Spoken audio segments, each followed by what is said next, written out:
Welcome to Unshaken, the podcast where unwavering faith meets real life.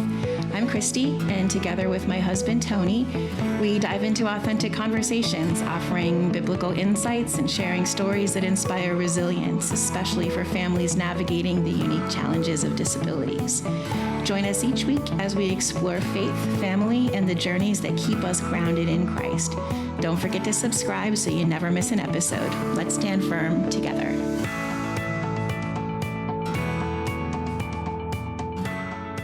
Hi, welcome back to another episode of Unshaken. This is Kristy, and today you just get me. Men, if you would like to stay, you're welcome to stay, but really this is one for the ladies. So I'm giving you a second here so that you can see yourselves out or not. Okay, so here's how this started.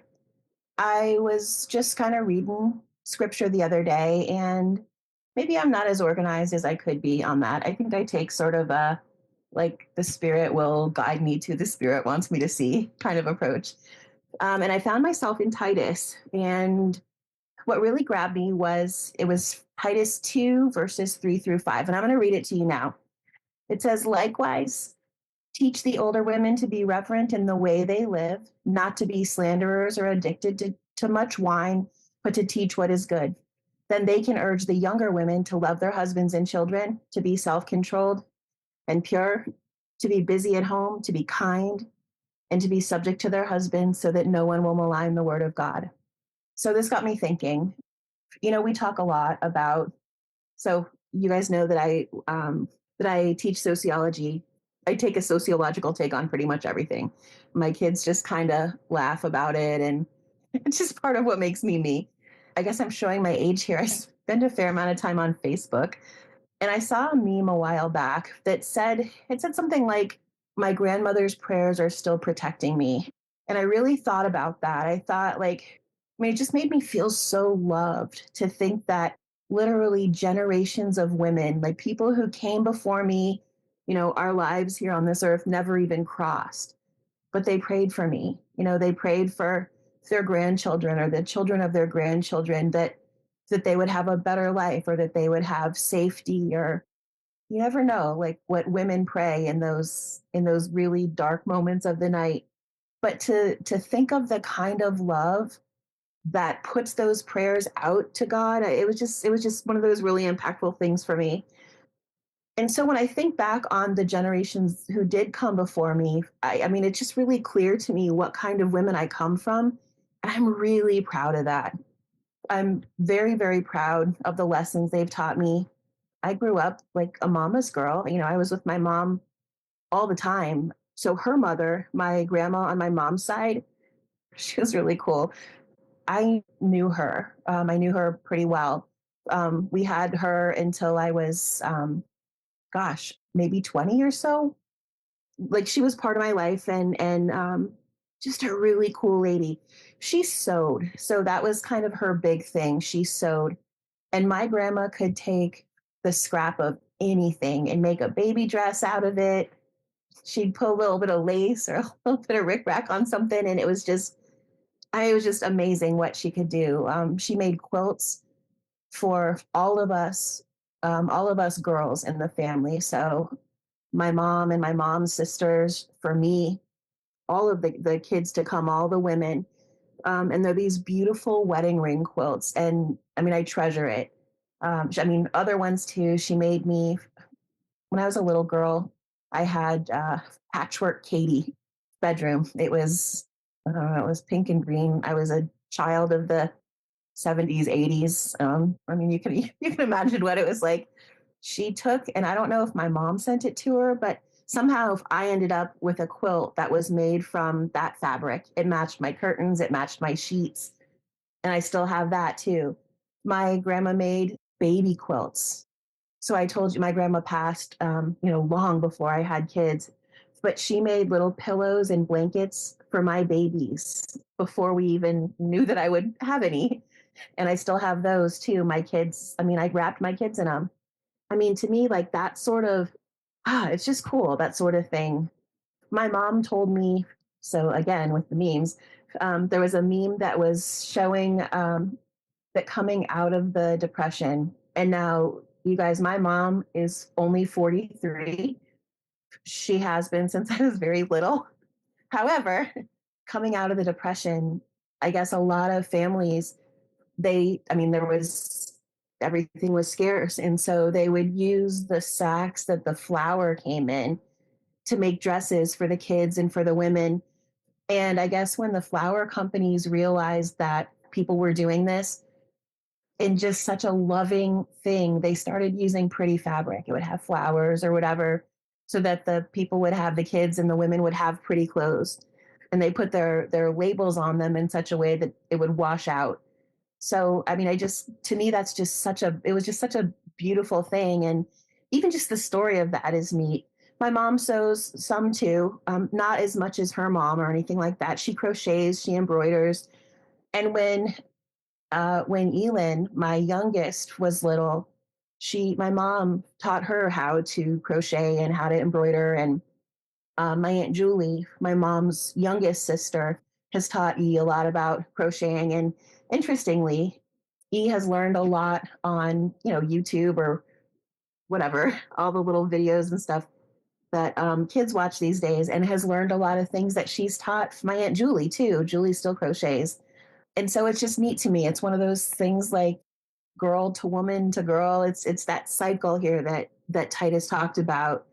Anyway, E has really run with that. She kind of just picked it up, and since she was like, I don't know, 7 or 8, she's had a sewing machine, and she started making doll clothes, and now she's graduating from high school here in a couple of weeks. But she has led the sewing club at her school, and she makes costumes for the theater department. And it's just really neat to me to see that, like, I know that came directly woman to woman through the generations of my family. And I just am so grateful for that sort of heritage. For me, it's not so much the sewing, but cooking and baking. I love to cook, and I really love to bake. When I'm stressed, it soothes me, and I come from a long line of nurturers on both sides of my family. Sociologically, there's a lot of ways to look at this. It's functional. It makes sense. Mothers teach daughters, who become mothers, who teach daughters. Grandma teaches mom, teaches daughter. But it's not just that. There's aunties and sister friends, and there's teachers and Sunday school teachers, and there's just so many ways that where older women can sort of mentor, pour into, nurture the younger. But it goes both ways. Like the younger teach the older as well. But beyond that sort of functional thing, right, where we live in the same space, or we spend time together every day, and that generational thing just kind of happens. But beyond that functionalism, I think it's also really sacred. There's so much that is sacred that comes woman to woman. And I don't know if it's like that with guys. I'm not one. I'm not privy to that stuff. But for me, it's even in our pop culture, right? Like, how many books and movies have there been about, like, sisterhood of the traveling pants and the Yaya sisterhood, and back in the day, steel magnolias, and all of that sort of generational knowledge. It's just really cool. It's recipes, it's morals, it's lullabies. Some of it is skills. It's learning how to do things. It's culture. It's like family traditions. It's music. It's religion. My dad grew up Lutheran. My mom grew up Baptist, and I was raised in faith. I went to Christian school. I went to youth group. And then, the continuation of those beliefs that were passed on to me have gone, to my own kids. I'll tell you a funny story. So, as a sociology teacher, you would think that my kids would, know a lot of that stuff. When my big girl, Felicity, was, let's say she was in 3rd or 4th grade, and she came home and she said, "Mama, I get to be in the multicultural club at my school." And I said, "Okay, cool. What's that?" And she's like, well, they picked a boy and a girl from each grade, and it's to make sure that, all different kinds of people are represented. And so I'm like, okay, well, what do we have to do? And she's like, it's this form. So we start the form, and it's name, grade, all the easy stuff. And then it starts asking things like, what cultural traditions does your family recognize? So we're talking about like, well, we always have Swedish pancakes on Christmas because, mom's and dad's side have, some roots there. And, just talking about those, like how like mommy's family is German and British and whatever, and her daddy's family is Swedish, and just all that stuff, how we celebrate birthdays and whatever. And she's like, okay, but like what's culture? And I said, well, it's food and music and, what we wear and the stories that we tell and the things that we believe. So if we go through this form and we get to the end and it says, what is your ethnicity? But I'm like, okay, Felicity, what is your ethnicity? And she's like, I don't know what that means. And I said, well, generally your ethnicity is aligned with your culture. So you tell me. And she says, um, Mexican? And I'm like, how did you get that you're Mexican? And she said, well, you said it was about food. And we ate Taco Bell so much. I'm like, oh my gosh, you're not Mexican. It just made me laugh so much to think that somehow I missed the ball on all of that with her. But just to say it's that sort of like family lore and family culture that we pass down. And now it's stories like that, right? Like she, and you can bet her sister, will be telling that story for generations to come. I just think it's so neat. Just like silly rituals, how to put on makeup or stuff like that skirt's too short, or I mean, never, I would never like want to shame anybody, but just like showing them like what's appropriate. Like, my mom, something else that my own mom shared with me generation to generation was how to be proper, how to have, like when you have company at the house or whatever. And my mom made sure that I have china and, crystal and all the fancy stuff. We have never used it ever, ever, ever, but I have it. And if somebody fancy came to dinner, or I mean, just even for my own family, I mean, we're paper plate people, but if push comes to shove, like I can do this stuff, I can set the table and I know how to make food that is company appropriate and whatever. And I'm really grateful for that. Whether I ever do or not, my mom she's so classy, and so there's such grace about her, and she's just beautiful. And like, I mean, I feel so honored to have part of her in me and with me like that. I guess on that same line, back, this would have been like 2016 or 17, so a long time ago now. So Tony and I were fairly newly dating, and I think even then, we both probably had some inkling that this was going to be kind of a permanent thing. And we got a call that said, we're in town. This was one of his aunties. We're in town, and we're going to come by your house this afternoon. So I'm like, holy cow. So we're at Tony's house, and it looks like it's Tony's house. And so I'm like, babe, we got to clean. So we're cleaning and shoving stuff in cabinets and whatever. And we didn't have any Windex, and there was fingerprints all over the glass table. And I'm like panicking, freaking out. I'm like I'm not, it isn't my home, but like at the same time, I'm the girl, and you know, they're gonna meet me. So they think I'm important to you. And, it's this whole like this, I'm just like freaking out. We went to the grocery. We ended up getting they were coming like in the afternoon. So we got cold cuts and salads and whatever. And I don't think I've ever been so nervous in my entire life. They came in the house, they hugged me, and they loved me. Like from the very second they walked in the door, they accepted me like I had always been part of their family. And again, like what beautiful love comes woman to woman like that. Those are Tony's aunties. They're like elders in his family, and they're the keepers of the recipes. They're the ones who taught me how to make beans. They're, those are his dad's sisters, and they're close. One of the sisters and Tony's dad, they live together in their family home. where they grew up, where their parents lived. I mean, these women are important, in my husband's life. And like I said, just to have been embraced like that from the beginning, what a gift, like what an absolute gift. And so since then, I mean, those are my TTs now, and they share recipes, and they share stories, and they tell me about when Tony was little, and even when they were little, and like what his grandma did and what she was like. And I mean, it's just beautiful to have that sort of continuity of tradition and heritage. I mean, that comes woman to woman. I hope that this tradition just continues like indefinitely, certainly in my family. I guess that's why I'm talking about it today. I find such beauty in it, and it's neat to me that Tony's family and my family look very, very different.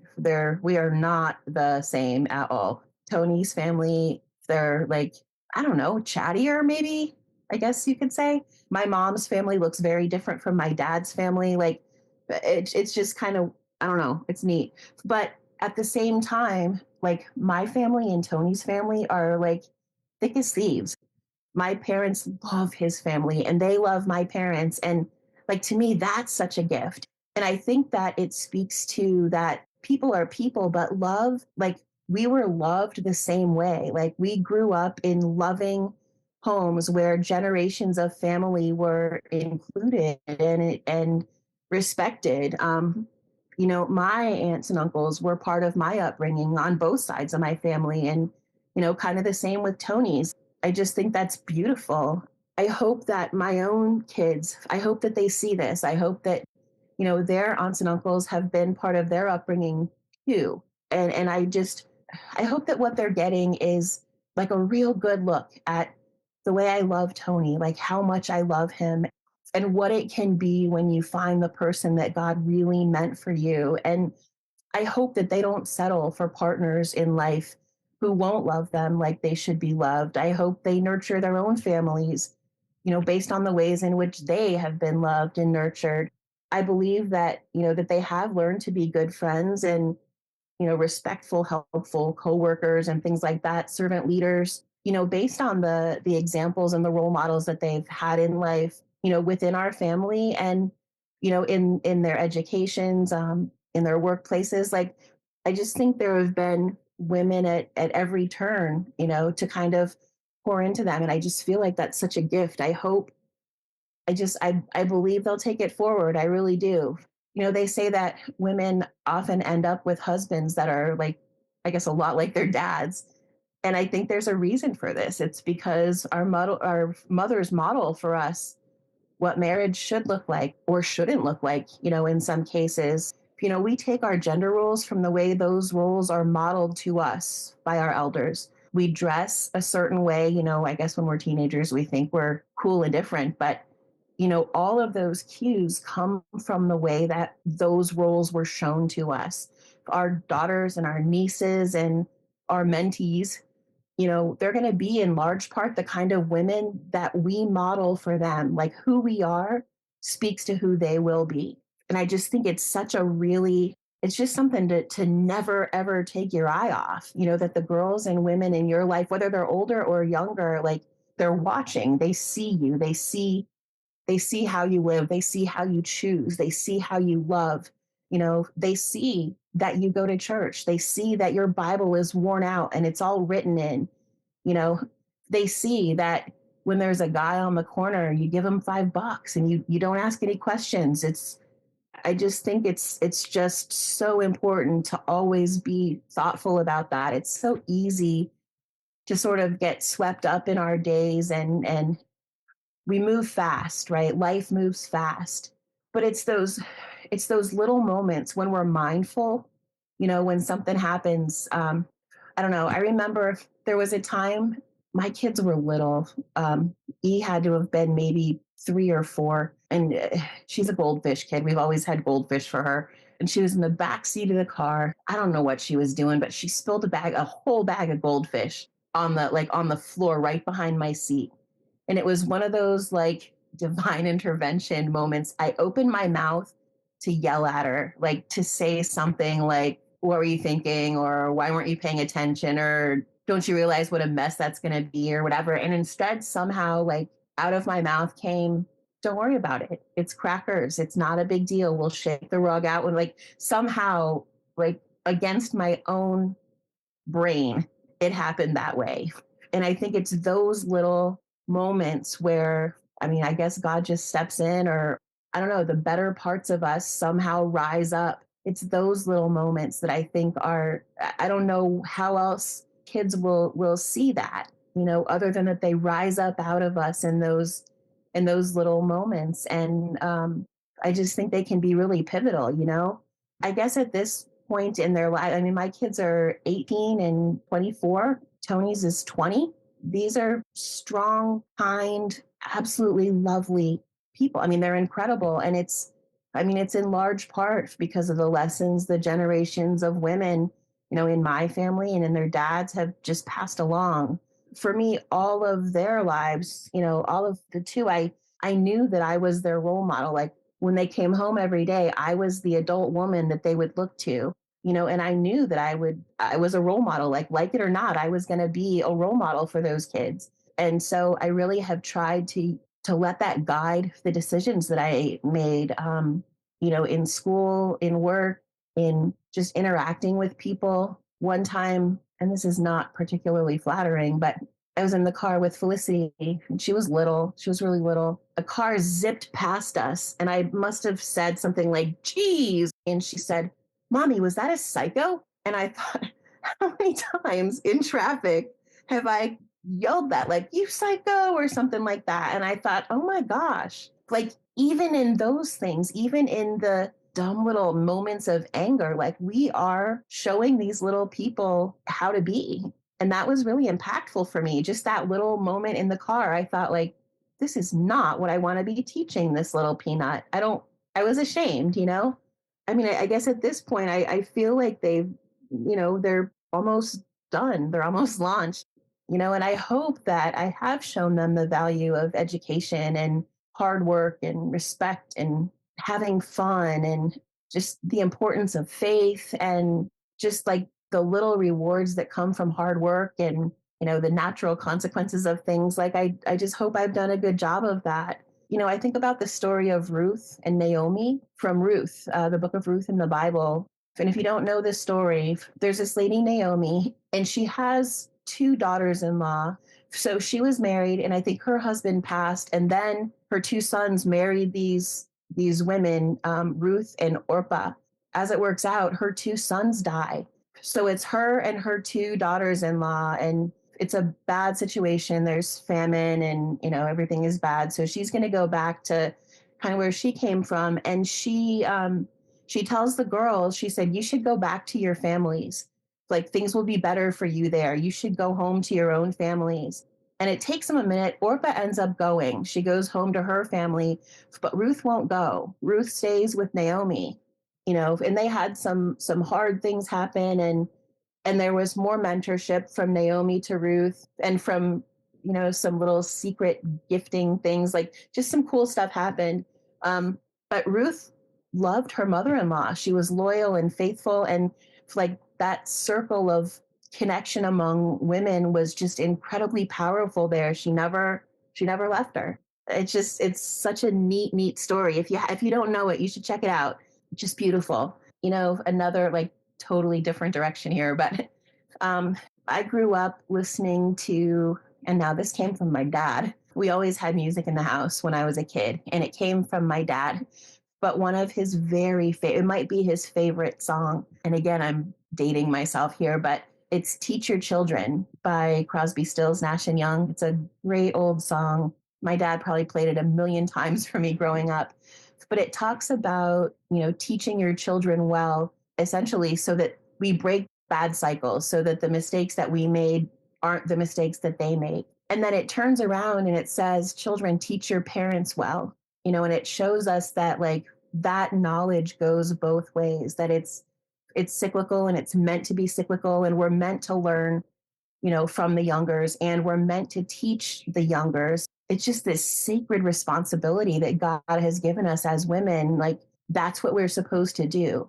I hope that, like I said, I hope that my girls, that they teach those things, that their mom and their nana and their Grammy and their aunties, and so many of my girlfriends and the mothers of their girlfriends. I mean, it's funny when Felicity was in high school, she had a really close friend, and that friend's mom called her grasshopper and gave her those like sort of like young grasshopper. Here's a little nugget for you. And I just was so grateful to that woman, to that mom who gave those like little words of wisdom to Felicity.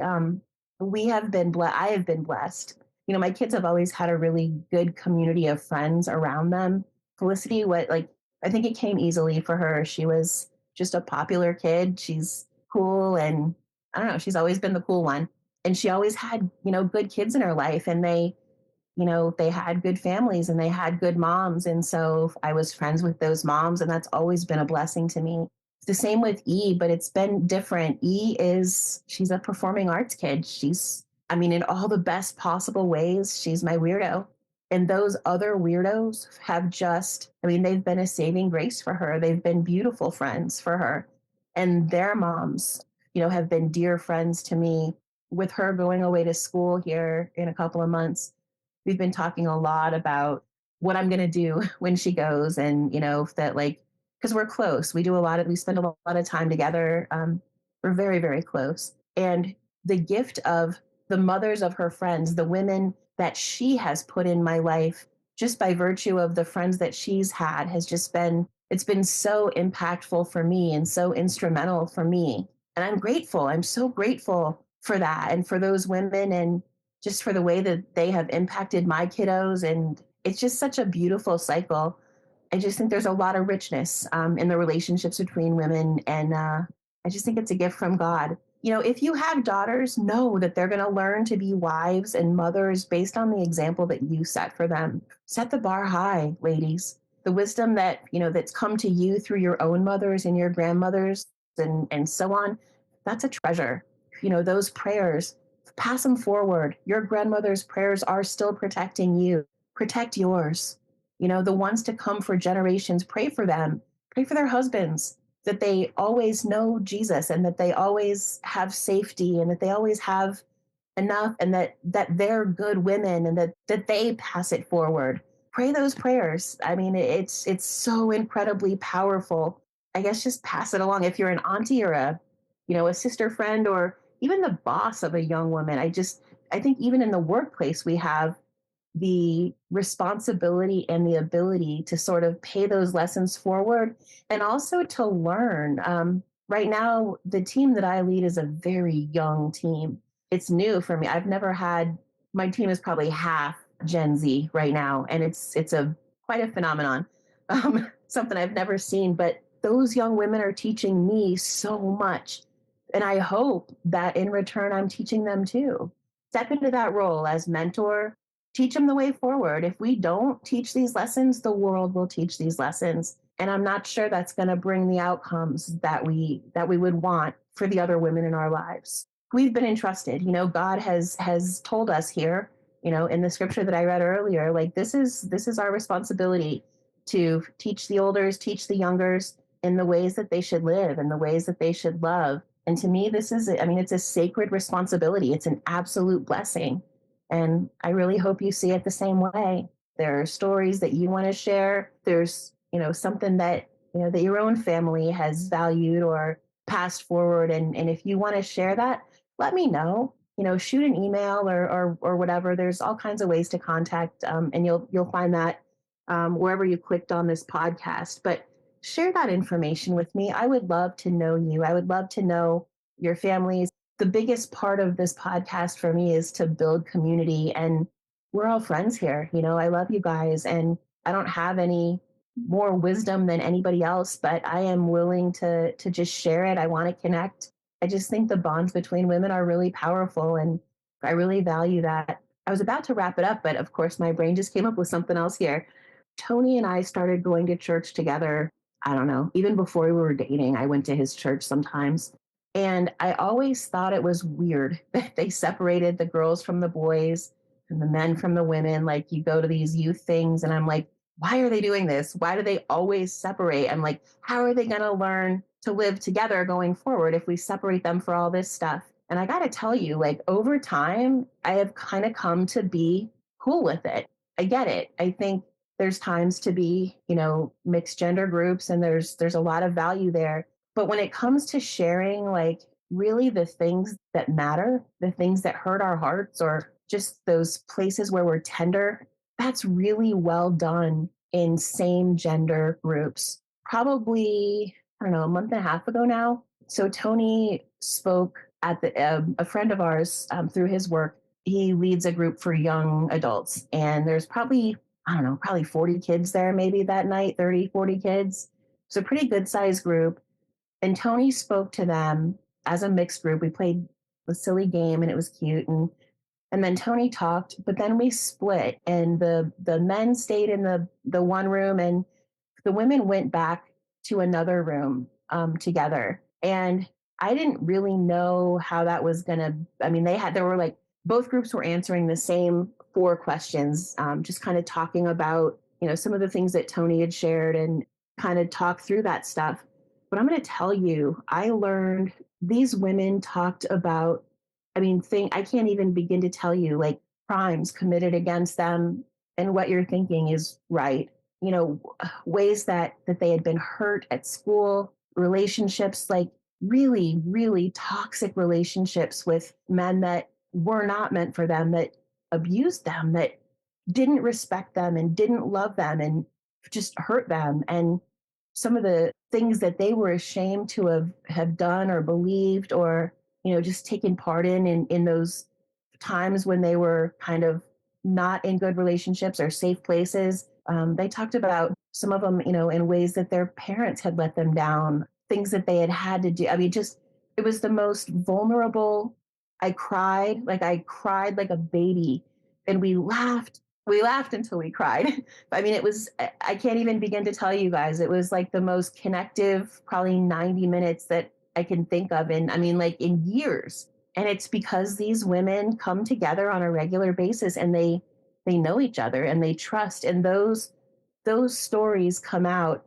And I can't tell you how honored I felt to be able to speak into those women and just to share hope, that the right man will come, that the right relationship will happen, that things that they were ashamed of, they don't matter to God. They've been forgiven. They don't have to carry that forward. They can leave it in the past. They don't ever have to think about it again. Some of them were talking about school. Some of them were new to college or just going away to college, or, they talked about job stuff, like, and just to be able to speak to that, having been, I mean, I'm a 51 years old and having lived through those things that they were experiencing, it was such a pleasure and such a gift to me to be able to just offer the value of my experience and their lives are different and we're all different, but just having been there and coming out the other side of it and knowing that however bad it feels in the moment, and sometimes I think when we're young things feel really bad. Most of those women are still not the age where their brain is like fully developed, very emotional, and just to be able to share the wisdom that I've gained from life, just from living life, was such a gift. And I pray for them. I pray that their lives become beautiful. I pray that for all of you and for the girls and women in your life. And just please know that you can make such a difference. I mean, you can end generational stuff that hasn't been, so beautiful or so loving. You're very powerful. These girls and these women, they look to you, they trust you, they lean into you, they want to know, they want to benefit from the wisdom of your experience. Share your faith, show them what it is to be a God-fearing woman, to love the way we're meant to love, and share your recipes, teach them how to do all that stuff. It doesn't have to be all the traditional, woman stuff. Teach them all your stuff. Teach them that it's okay. They can be tomboys and they can play sports. I mean, I taught my big girl how to play basketball. I mean, like, that was like the coolest thing in the world, to take her out and I mean, her dad didn't play basketball. I did. And I loved it. I loved being able to show that to her. But I loved going to her games and cheering like a lunatic. And now there's a kiddo in my younger daughter's life that's a basketballer, and and needs a basketball mom. And so I'm able to do that for her. And, just be mindful of those things. Know that there's kids and women and just people looking up to you. Thank you for staying with me. And I think now I actually am kind of ready to wrap it up. But as always, I would like to end it with prayer. So pray with me if you would. God, I come to you tonight with a heart full thank you for the opportunity to think through some of these memories and of just the ways that the women who came before me have shaped me and just made me who I am, and that the younger women in my life, my kids and my coworkers and friends, just have taught me the new ways too. It's a gift to have such beautiful women in my life in really all areas. God, help us all going forward to remember that we are role models, and that that we should support our elders and teach them the ways, and also that we have to pay it all forward, and we need to teach these kids and show them, mentor them, guide them in the ways that you find to be right and loving and beautiful. Let us be worthy of their trust, of the trust that these kids have in us to guide them the right way. Be with them. Send your spirit to all the women who may have heard this message. Just send your spirit to them, and whoever they might hurt, just bring healing and love. And if they haven't had good women in their lives, everybody doesn't have a great mom relationship, or a bunch of aunties or whatever. And for the people who haven't had that, like, please provide it. Bring someone to them, and let them still see the sacred value in them paying it forward. Remind us all, God, as women, to pray for the generations to come, so that our grandbabies will still be protected by the prayers of their grandmothers, and let that just be the case for generations to come, that all of the women who come from us and through us and pass by us, whether older or younger, that they're all protected by the prayers of someone who loved them very, very much. Thank you for my mom and my grandmas and my aunts and friends, and just all the people who have poured into me, coaches and teachers and coworkers, bosses. Just thank you for them. Thank you for Tony's family, that they have just embraced me and shared and loved me in that same generational way. Please bring healing and safety and joy to every woman who hears this. And all of this I ask in your son's beautiful name. Amen. All right, ladies, and any gentlemen that have stuck it out, take care, and we'll talk to you next week. I love you. Bye.